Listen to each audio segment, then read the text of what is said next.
Dear student, আজকে তোমাদের future টেন্সের যে ভয়েস চেঞ্জগুলো রয়েছে সেই ভয়েস চেঞ্জ নিয়ে আলোচনা করা হবে। প্রথমে ফিউচার যে ইনডিফিনিট টেন্স, সেই ইনডিফিনিট টেন্সের ভয়েস চেঞ্জ করা হবে। ফিউচার ইনডিফিনিট টেন্স বলতে কোন টেন্সকে বোঝাচ্ছে?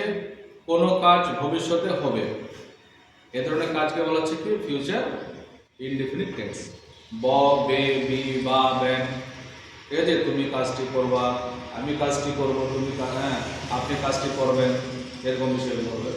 তো এর একটা এক্সাম্পল বোর্ডে আমি দিয়ে দিলাম। তারপরে কিভাবে অ্যাক্টিভ ভয়েস থেকে প্যাসিভ ভয়েসে কনভার্ট করতে হবে তার যে স্ট্রাকচার, সেই স্ট্রাকচারটাকে দিয়ে দিলাম। তবে এখানে একটা জিনিস মনে রাখতে হবে যে সাবজেক্ট যদি কি হয় আই এবং কি হয় উই হয়, তাহলে এক্ষেত্রে কি করতে হবে? সেল বি বসাতে হবে, আর বাকি ক্ষেত্রে কি হবে? উইল বি হবে। তবে যেটা অবজেক্ট আছে অবজেক্টটাকে লক্ষ্য রাখতে হবে, সেই অবজেক্ট অনুসারে কি হবে? সাবজেক্ট হবে, আবার সেই সাবজেক্ট অনুসারে সেল বি অথবা উইল বি বসাতে হবে। দেখো এক নম্বর কোশ্চেন যেটা আমি লিখলাম, I shall do the work. I shall do the work, এটা আমি কি লিখলাম? অ্যাফার্মেটিভ লিখেছি। তাহলে আমি কাজটি করব, তাহলে কাজটি করা হবে আমার দ্বারা। তাহলে এখন দেখো এই জায়গাতে কি আছে? আই সাবজেক্ট আছে বলে আমি এখানে কি করলাম? সেল বললাম। এখন দেখো এই যে এটা অবজেক্ট দা ওয়ার্ক, এটা আমি কি করব? প্রথমে বসিয়ে দেব, তাহলে আমার এটা সাবজেক্টকে রূপান্তরিত হবে। তাহলে সেই ক্ষেত্রে আর আমি সেল বসাতে পারবো না, তখন আমাকে কি করতে হবে? উইল বসাতে হবে, ঠিক আছে? এবার স্ট্রাকচার যেটা আছে আমি লিখলাম, দেখো এখানে অবজেক্টকে সাবজেক্ট করব, তারপরে করব সেল বি অথবা করব উইল বি, তারপরে যেটা ভার্বের এক নম্বর ফর্ম সেটাকে কনভার্ট করে ভার্বের 3 নম্বর ফর্ম বা পাস্ট পার্টিসিপল ফর্ম করতে হবে। তারপরে একটা প্রিপজিশন বাই, তারপরে সাবজেক্টকে অবজেক্টে রূপান্তরিত করতে হবে। দেখো তাহলে এখানে কি হচ্ছে? দা ওয়ার্ক অবজেক্ট আছে, আমি এখানে প্রথমে লিখে দিচ্ছি দা ওয়ার্ক, ঠিক আছে? তাহলে এখন সাবজেক্ট হলো দা ওয়ার্ক, আগের সাবজেক্ট কি ছিল? আই। তাহলে এই আই এর জন্য সেল, এখন দা ওয়ার্কের জন্য কি বসাবো? তাহলে এই উইল বসাবো, ঠিক আছে?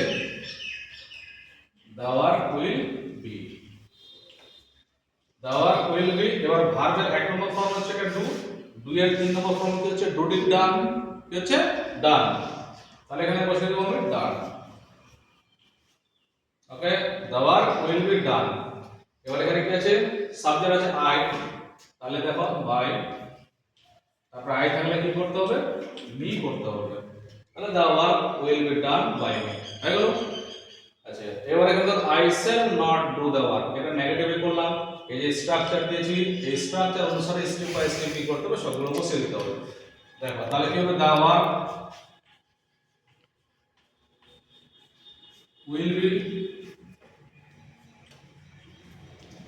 নট ডান বাই মি, এই হয়ে গেল নেগেটিভে। এবার shall I do the work, আমি কি কাজটি করব? কাজটি কি করা হবে আমার দ্বারা? দেখো তাহলে কি হলো? Shall I do the work, এখন কি করতে হবে? এই যে সেল অথবা উইল প্রথমে বসে দিতে হবে, তাহলে এখানে কি বসাতে পাবো? Will.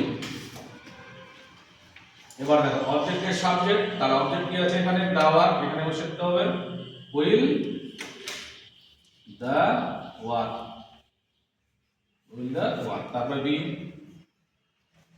will the work be v1 v3 done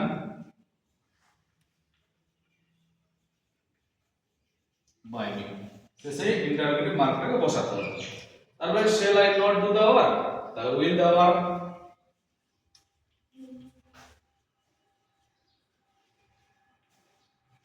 will the work be not done by me, তাহলে কি হলো? will the work be not done by me, তাহলে এটা ইন্টারোগেটিভ নেগেটিভে গুলো কনভার্ট করে এটাকে অ্যাক্টিভ থেকে প্যাসিভ ভয়েসে করা হলো। বুঝা গেছে সবারই? ওকে।